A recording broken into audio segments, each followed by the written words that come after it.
Hey y'all, it's Hope at Crafty Hope, and I am here with a fun little jewelry challenge that I participated in, and that is the Bead Peeps Swap and Hop. Now, the Bead Peeps is a group on Facebook, and the Swap and Hop is their yearly challenge in which you swap beads with another jewelry maker.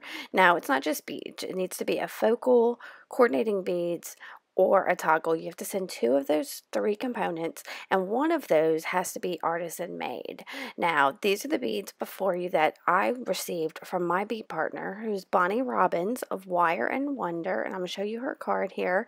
And she is on Instagram and Facebook, and I'll give you her links below. And this is what she sent me. Now, the artisan component she sent me was this wire cage here that she made at a class. Now, it's really super cool, but it doesn't really suit my style, and that for me was the greatest part of the challenge, was I had to incorporate that artisan component somehow in one of my designs. I ended up making about 5 designs, but in this video I'm going to show you what I did to create the necklace to go with that spiral wire cage. So let me get started and we'll see how I did it.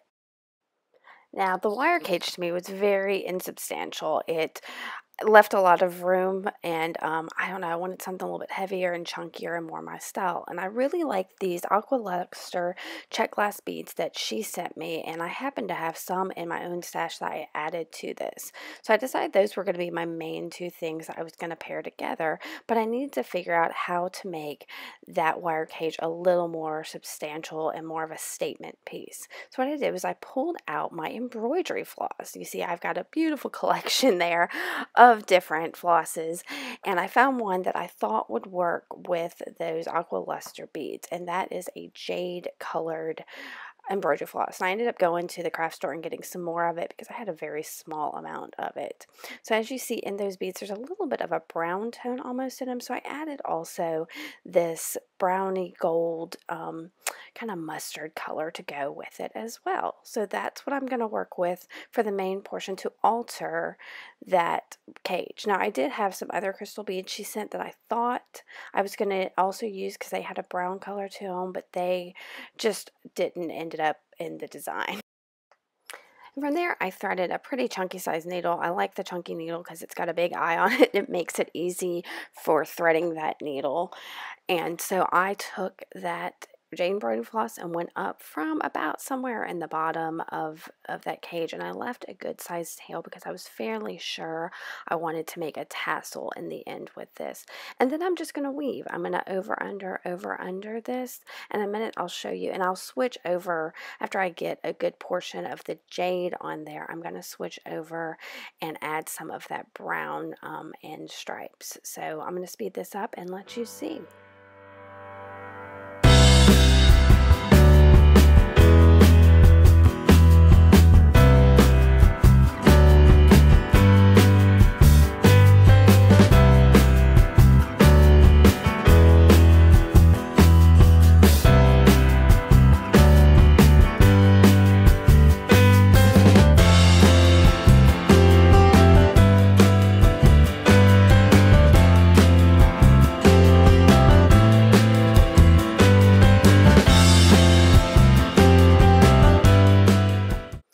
Here I'm showing you that I got some of the weaving started. That was 10 rows up and down, 5 up, 5 down of the jade, and then 4 up and down, so 2 up and 2 down of the brown.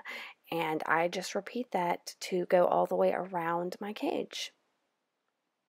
And now here is it all completed all the way around. I didn't account for the fact that it was a spiral, so there's a bit of a break on one of them where the loops, with it, I'm showing you it going up, it's not on the same line, but it's okay. Unless you look real close, it doesn't really matter.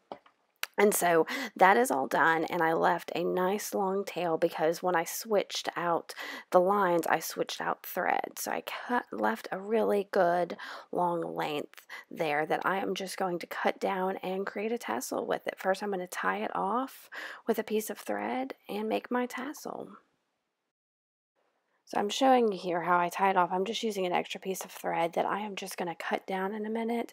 And then I take a comb and I comb out all of that after I trim it down to about where I want. So I'll speed this up and you can just see how I do it.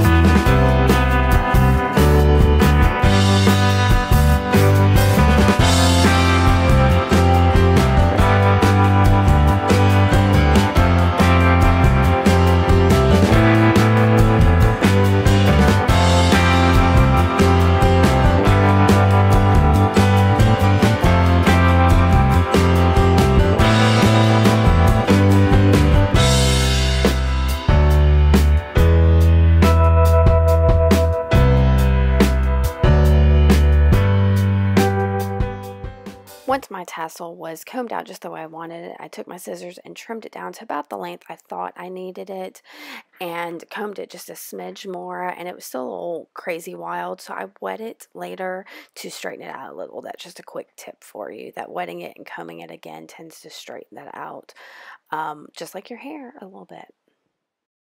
Now that my pendant has been created, I am taking the two colors of embroidery floss that I use, and I've got them on a large eye beading needle. Now the eye is in the middle so that I can get both of those strands in there, and I've taken a really long length of that floss, probably about 6 feet, and tied a knot in the middle, and I am going to bead on or thread on one of my beads. You can see here that's both of those colors on there, and I am putting that on there, and I'm going to pull that bead all the way to that knot in the middle of the thread and then create another knot on the other side to secure it. Now the middle is where I'm going to end up hanging my pendant, but at first I wanted to create the chain, and this is just a knotted chain.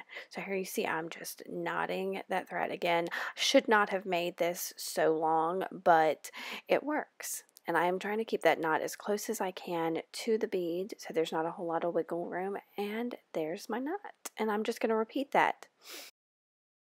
Once I had the whole side of that done, it was 22 beads on that side, I've decided to tie on a simple silver jump ring. So here I'm going to let you watch me do that. It's nothing major. I'm just putting that jump ring on there, sliding on one side, making a knot, and tying it on.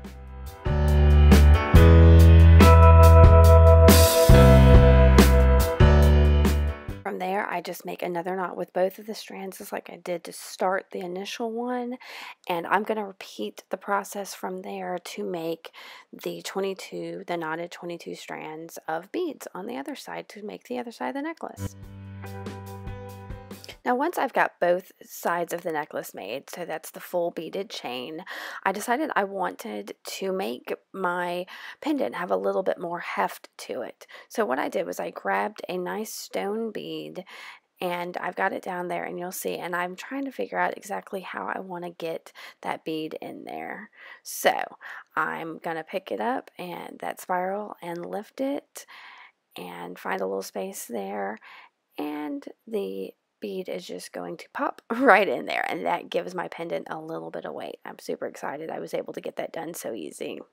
Now I wanted to make sure that the necklace was nice and long, and since I only had a few beads on it, decided I'd add chain to the back of the necklace to make it the length I wanted.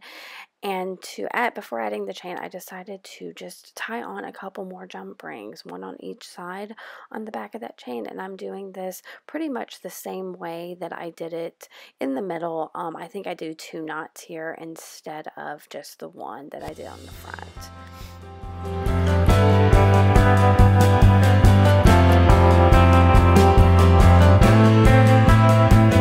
I've got both of those jump rings tied on there. I'm taking some jewelry glue. Now this is a great fine tip on it so I can get right on those knots, and I'm putting just a dot on each of those knots to make sure they're secure through wear and tear of normal wear of the necklace. So my glue is dry. I am taking my jewelry pliers and I am going to just start attaching everything. I am twisting open the jump ring in the middle and slipping on my pendant and then twisting that jump ring closed, and so there my pendant's attached. And then I've got my scissors and I'm going to go ahead and trim off the excess thread that I've got there on the jump rings towards the back because I don't need that anymore. I just left it there till the glue is dry, and then I'm going to twist those jump rings open also and slip the chain on. I'm going to slip one side of the chain on and close my jump ring and then open the other jump ring and slip that on. I am not adding a clasp to this because it's a really long necklace and it can really easy fit over anybody's head. So I thought maybe I could use some jump rings if I had to for that little bit of chain, but I didn't need to use my little jump rings, so that's why I showed those to you. So here I am slipping on that second jump ring, and with that, this necklace is done. I hope you enjoyed this. Please let me know if you have any questions. Make sure to like and subscribe, and let me know if there's something else you want some more details on. I would be happy to show you or to answer any questions. Thanks for watching, guys. Bye.